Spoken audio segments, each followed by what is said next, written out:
In my previous life, I was an artist. I still paint. I love art. I love the joy that color can give to our lives and to our communities. And I try to bring something of the artist in me in my politics. And I see part of my job today, the reason of being here, not just to campaign for my party, but for politics, and the role it can play for the better in our lives. For 11 years, I was mayor of Tirana, our capital. We faced many challenges. Art was part of the answer. And my name, in the very beginning, was linked with two things: demolition of illegal constructions in order to get public space back, and the use of colors in order to revive the hope that had been lost in my city. But this use of colors was not just an artistic act. Rather, it was a form of political action in a context when the city budget I had available after being elected amounted to 0, something. When we painted the first building by splashing a radiant orange on the somber gray of a facade, something unimaginable happened. There was a traffic jam and a crowd of people gathered as if it were the location of some spectacular accident or the sudden sighting of a visiting pop star. The French EU official in charge of the funding rushed to block the painting. He screeched that he would block the financing. But why? I asked him. Because the colors you have ordered do not meet European standards. He replied. Well, I told him, the surroundings do not meet European standards, even though this is not what we want. But we will choose the colors ourselves, because this is exactly what we want. And if you do not let us continue with our work, I'll hold a press conference here, right now, right in this road, and will tell people that you look to me just like the censors of socialist realism era. Then he was kind of troubled and asked me for a compromise. But I told him, no, I'm sorry. Compromise in colors is gray. And we have enough gray to last us a lifetime. So it's time for change. The rehabilitation of public spaces revived the feeling of belonging to a city that people lost. The pride of people about their own place of living. And there were feelings that had been buried deep for years under the fury of the illegal, barbaric constructions that sprang up on the public space. And when colors came out everywhere, a mood of change started transforming the spirit of people. Big noise raised up. What is this? What is happening? What colors are doing to us? And we made a poll, the most fascinating poll I've seen in my life.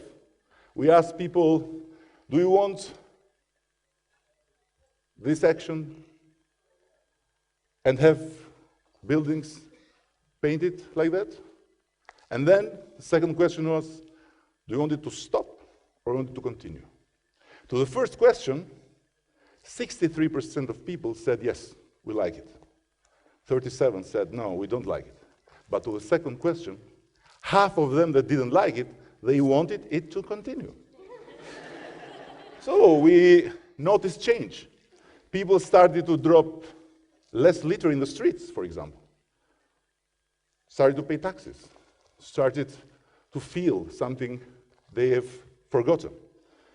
And beauty was acting as a guardsman where municipal police or the state itself were missing. One day, I remember walking along a street that had just been colored and where we were in the process of planting trees, when I saw a shopkeeper and his wife putting a glass facade to their shop. They had thrown the old shutter in the garbage collection place. "Why did you throw away the shutters?" I asked him. "Well, because the street is safer now," he answered me. Safer? Why? They have posted more policemen here? Come on, man, what policemen? You can see it for yourself. There are colors, street lights, new pavement with no potholes, trees.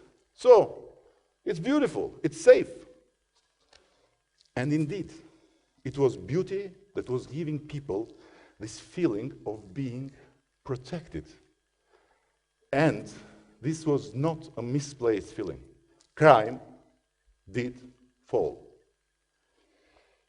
The freedom that was won in 1990 brought about a state of anarchy in the city, while the barbarism of the 90s brought about a loss of hope for the city.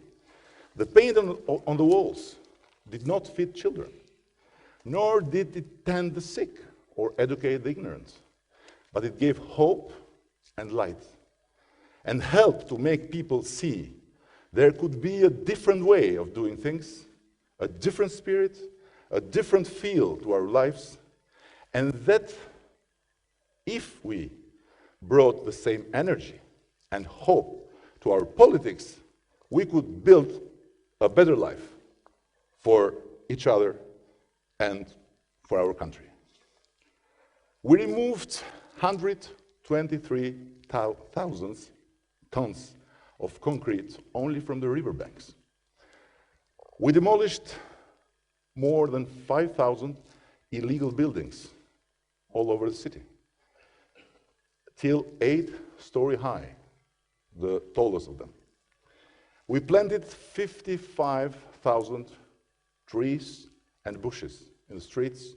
We established a green tax, and then everybody accepted it, and all businessmen paid it regularly.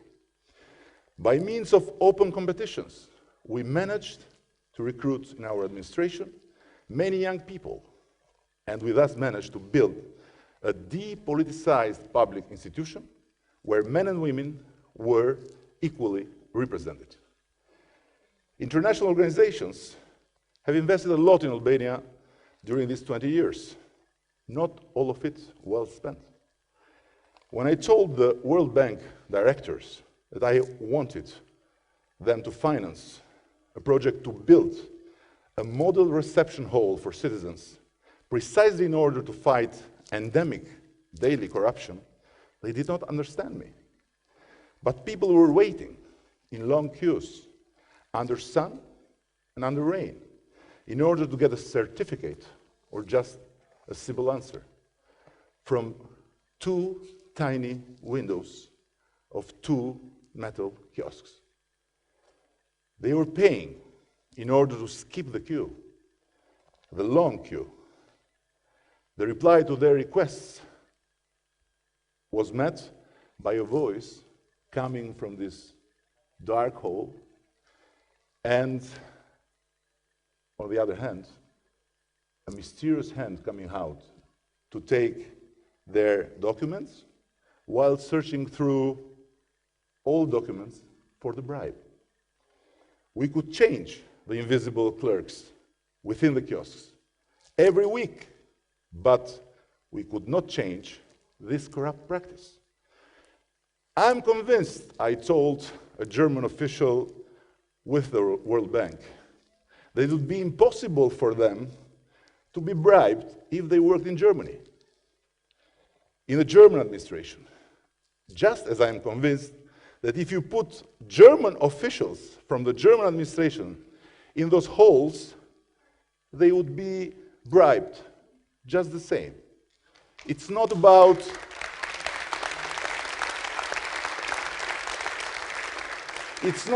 genes. It's not about some being with a high consciousness and some others having no consciousness. It's about system, it's about organization, it's also about environment and respect. We removed the kiosks. We built the bright new reception hall that made people, Tirana citizens, think they had traveled abroad when they entered to make their requests. We created an online system of control and so speeded up all processes. We put the citizen first and not the clerks. The corruption in the state administration of countries like Albania, it's not up to me to say also like Greece, can be fought only by modernization. Reinventing the government by reinventing politics itself is the answer. And not reinventing people based on a ready-made formula that the developed world often tries in vain to impose to people like us. Things have come to this point because politicians in general, but especially in our countries, let's face it, think people are stupid. They take it for granted that, come what may, people have to follow them, while politics, more and more, fails to offer answers for their public concerns or the exigencies of the common people. Politics has come to resemble a cynical team game played by politicians, while the public has been pushed aside as if sitting on the seats of a stadium in which passion for politics is gradually making room for blindness and desperation. Seen from those stairs, all politicians today seem the same. And politics has come to resemble a sport that inspires more aggressiveness and pessimism than social cohesion and the desire for civic protagonism. Barack Obama won because he mobilized people as never before through the use of social networks. He did not know each and every of them, but with an admirable ingenuity, he managed to transform them into activists by giving them all the possibility to hold in their hands the arguments and the instruments that each would need to campaign in his name by making his own campaign. I tweet, I love it. I love it because it lets me get the message out, but it also lets people get their messages through me. This is politics, not from top down, but from the bottom up and sideways.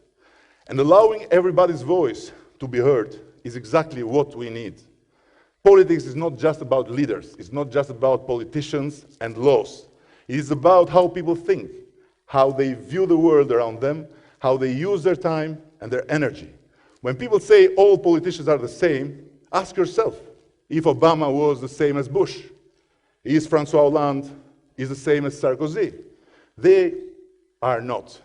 They are human beings with different views and different visions for the world. When people say nothing can change, just stop and think what the world was like 10, 20, 50, 100 years ago. Our world is defined by the pace of change. We can all change the world. I gave you a very small example of how one thing, the use of color, can make change happen. I want to make more change as Prime Minister of my country, but every single one of you can make change happen if you want to. President Roosevelt, he said, believe you can, and you are halfway there. Efkaristo, and Kalinita.